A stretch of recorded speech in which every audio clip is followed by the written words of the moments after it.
Hello viewers, இன்னைக்கு நம்ம பார்க்க போறது ஒன் பீஸ் எபிசோட் 859 பார்ட் 2.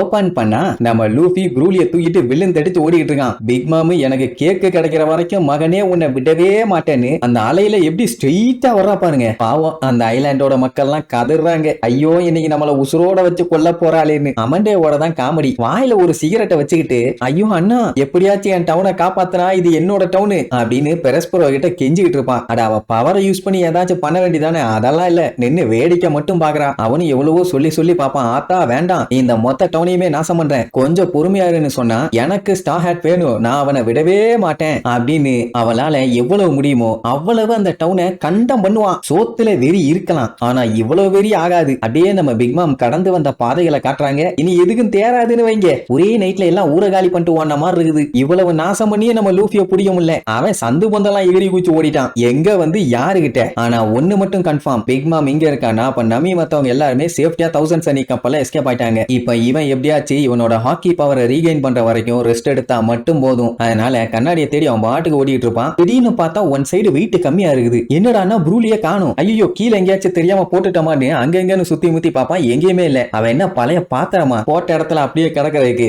அவ சேஃப்டியா ஒரு இடத்த பார்த்து அங்க போய் ஒளிஞ்சுக்குவான். இப்பதான் நீங்க ப்ரூலியோட உண்மையான புத்திசாலித்தனத்தை பார்க்க போறீங்க. நம்ம லூஃபி எந்த அளவுக்கு அதி புத்திசாலியா இருக்கானோ அதுக்கு ஈக்குவலா இவ்வளவு டஃப் கொடுக்குறானா பாருங்க. அட நம்ம பையன் ப்ரூலின்னு சொல்றதுக்கு பலா ஏ ப்ரோக்கோலி எங்க போயிட்டா ஒழுங்கா வான்னு சொல்லி கத்துவான். இதே மத்தவங்களா இருந்தா என்ன பண்ணுவாங்க, வாயை மூடிட்டு அங்கேயே ஒளிஞ்சிருக்கணும். அதை விட்டுட்டு என் பேரு ஒன்னும் ப்ரோக்கோலி இல்ல, நான் ப்ரூலிடான்னு சொல்லி கத்திட்டு வெளியில வருவான். மாட்டிண்டியா அப்படின்ட்டு அலேக்க புடிச்சிருவான். இதுக்கப்புறம் நம்ம பையன் கொஞ்சம் உசாரா தான் இருப்பான்னு வைங்க. ஏன்னா இவ இல்லாம நம்ம பயலால கண்ணாடிக்குள்ள டிராவல் பண்ண முடியாது. நெக்ஸ்ட் டைம் இந்த மாதிரி எந்த ஒரு பஞ்சாயத்தும் வரக்கூடாதுன்னு சொல்லி அலேக்க அவளை குண்டு கட்டா கட்டிடுவான். அவ வாயில வண்ட வண்டியா திட்டுவா. டேய் நீ எல்லாம் மனுஷனே இல்லடா, நீ ஒரு டெவிலு, நீ ஒரு டீமனு, நீ நீ ஒரு டாங்கி அப்படின்னு இழுத்து சொல்லுவா. என்னமோ சொல்லிட்டு போ, எனக்கு இப்ப கண்ணாடி வேணும்னு தெருவா அலைஞ்சு அழகா ஒரு கண்ணாடியும் கண்டுபிடிச்சிருவான். சரி ரைட்டு, இது வழியா போயிடலான்னு பார்த்தா அந்த கண்ணாடியை யாரோ ஷூட் பண்ணியே காலி பண்ணிடுவாங்க. யாரான்னு பார்த்தா எஃப்லர்னு ஒருத்தி. இவ தான் நம்ம பிக் மாமோட 5வது பொண்ணு. மொத்த ஃபேமிலியில 9வது ஆளு. ஆனா ஒண்ணு, நம்ம பையலுக்கு ஒரு ஃபேமிலி கிட்ட மாட்டிக்கிட்டு தான் இந்த பாடு பண்றானுங்க. அவளை பார்த்தோன்னே ப்ரூலிக்கு செம ஹாப்பி.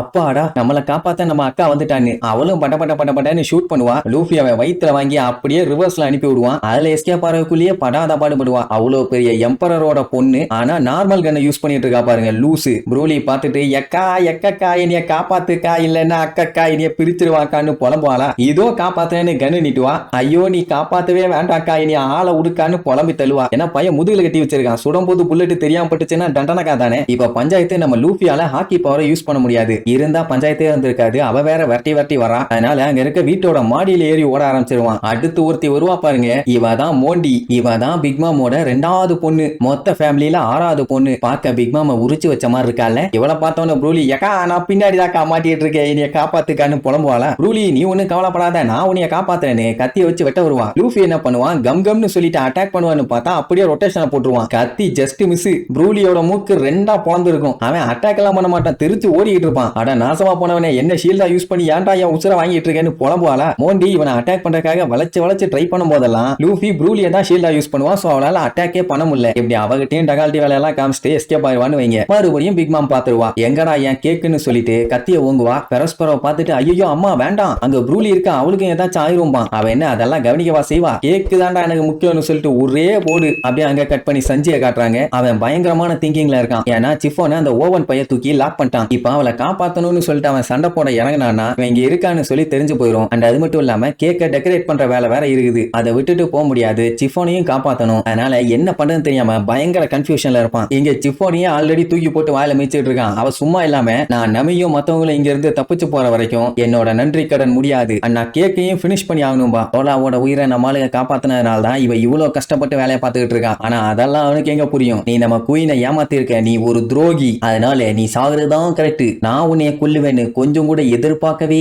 இல்லை. இந்த கண்ட்ரில யாராச்சும் குயினுக்கு எதிராக துரோகம் பண்ணாங்கன்னா அவங்க நிலைமை என்னன்னு இந்த நாட்டு மக்களுக்கு புரியட்டும்னு அட்டாக் பண்றதுக்கு ரெடி ஆவான். சஞ்சய் வேற வழி இல்ல, இப்ப அவளை காப்பாத்தணும்னா சிச்சுவேஷன் எல்லாம் பார்த்தா வேலைக்கே ஆகாது, நம்மளே இறங்கி பொலந்து கட்டிடலான்னு முடிவு பண்ணிட்டான். அந்த டைம் தான் சிஃபானோட டேடி அடிச்சு புடிச்சு அவனை அடிக்கிறதுக்காக ஓங்கி பஞ்ச் பண்ண வருவான். அவ பார்த்துட்டு முழிப்பா, இது யாரு புது ஆளா இருக்குன்னு. ஏன்னா அவளுக்கு தெரியல இதுதான் அவங்க அப்பான்னு.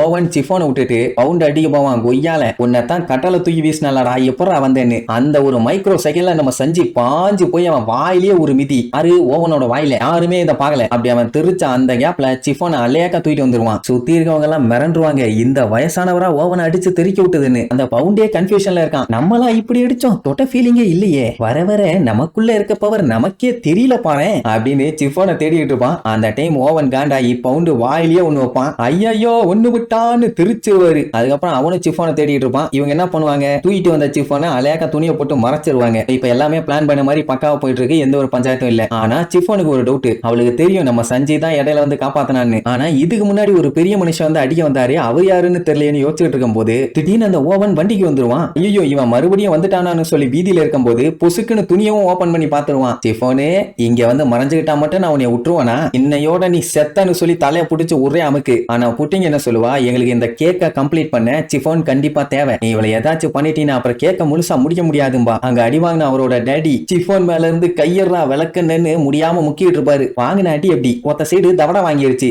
ஓவன் என்ன சொல்லுவான், இவ செஞ்ச கேக்கெல்லாம் என் ஆத்தா சாப்பிடணும்னு அவசியம் இல்ல, இதோட இவ கதையை முடிச்சிடறேன்னு கையில நெருப்பு பறக்க அடிக்க போவான். சஞ்சியும் பொலந்துடலான்ட்டு ரெடியா நின்றுட்டு இருக்கும் போது திடீர்னு ஒரு போன் கால் வரும். என்னடான்னா பெஜியோட கப்பலை கண்டுபிடிச்சிட்டாங்களாமா, அவன் கெக்காவ் ஐலாண்டுக்கு போறான்னு தெரிஞ்சு போச்சு. இப்ப அவங்களும் அங்க வட்டிட்டு போயிட்டு இருக்காங்க. இதை கேட்டவனே சிஃபோனுக்கு பதறும். ஏன்னா இப்ப இவங்க இருக்க ஐலாண்டுக்கு தானே வந்துட்டு இருக்கான். அவன் சிரிப்பான், பரவாயில்லையே ஒய்ஃபை விட்டுட்டு போயிட்டான், மனசாட்சியே இல்லாதவன்னு நினைச்சேன், ஆனா உன்னை காப்பாத்த ஹீரோ வந்துட்டு இருக்காரு போல, வரட்டும் என் அடியை நீ பார்த்தது இல்லையே, ரெண்டு பேர்த்தையும் ஒன்னா நிக்க வச்சு ஒரே அடி அப்படியே சுக்கலா நொறுங்க போறீங்க இருக்குது, இன்னைக்கு உங்களுக்கு கும்பாபிஷேகம் இருக்குது அப்படின்னு பெஜிக்காண்டி வெயிட்டிங்.